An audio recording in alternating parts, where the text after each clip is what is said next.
Bisan pa man sa nagkadayang mga programa ang gipatuman karon sa Department of Education o DSWD, daghan gihapon sa mga kaso sa teenage pregnancy dinhi sa lalawigan sa Sugbo. Sa Dakbayan sa Talisay, miabot og kapin sa 300 ka mga dalagita sa nasayong nahimong inahan karon lang tuiga. Si Luan Mirondina sa RTV Presence. Ning nakalabayng mga buwan, nahimo ng tulumanon o daily routine sa 15 anyos nga si Sarah, di tinuod nga pangan ang magbantay sa iyang siyam kabuang pag-umangkon. Usa ka trabaho nga kaniadto mamahimo unta niyang likayan pinaagi sa pagsibat-sibat. Apan karon nga nagsabak na siya, nahimo na kining usa ka pagbansay-bansay alang kaniya sa mas dakong responsibilidad nga iyang atubangon sa pagkahimugso na unya sa iyang gisabak sunod buwan. Matod ni Sarah, ang iyang 18 anyos nga uyab ang amahan sa iyang gisabak. Dihang 5 ka buwan na silang nagkauyab, nagsugod na sila pag-ipon sa balay sa mga ginikanan sa lalaki. Siya naman siya maadto, amo aba. Siya na paminti maadto. Mahog na natibot-tipon kaya magtibot-tupan naman.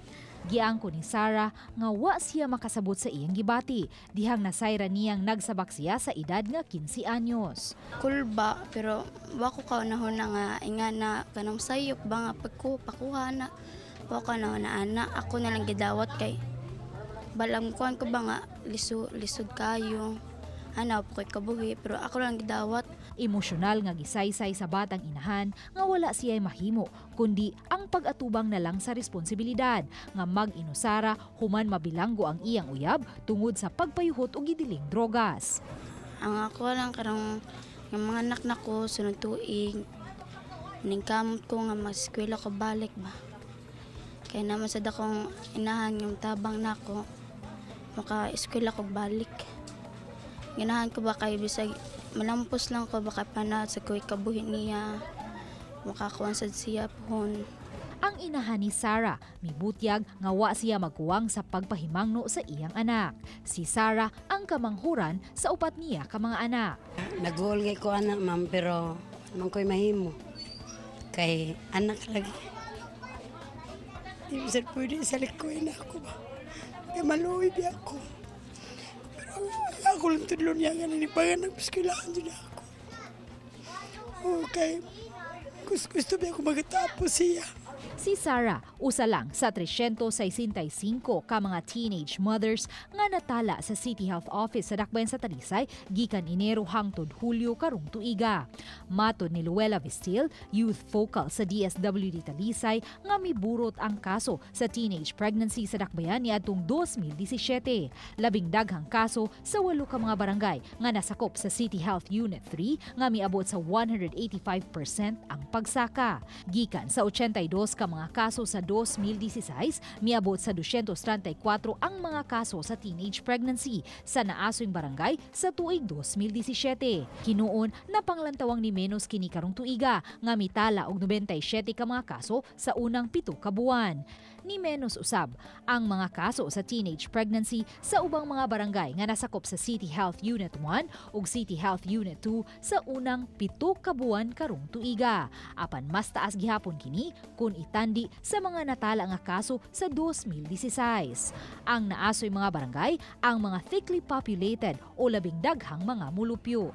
Pero ang pinaka-dramatic increase number of teenage pregnancy sa Talisay nagid sa year 2017.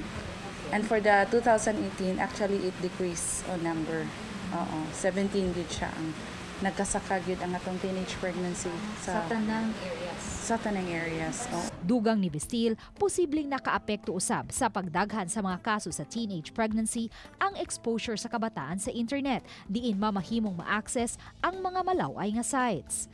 Kung dili mapasabot sa ilaha nga unsay angay og dili ni ana, murag mainganyo sila basta maong pagbuhat sa maong kuan.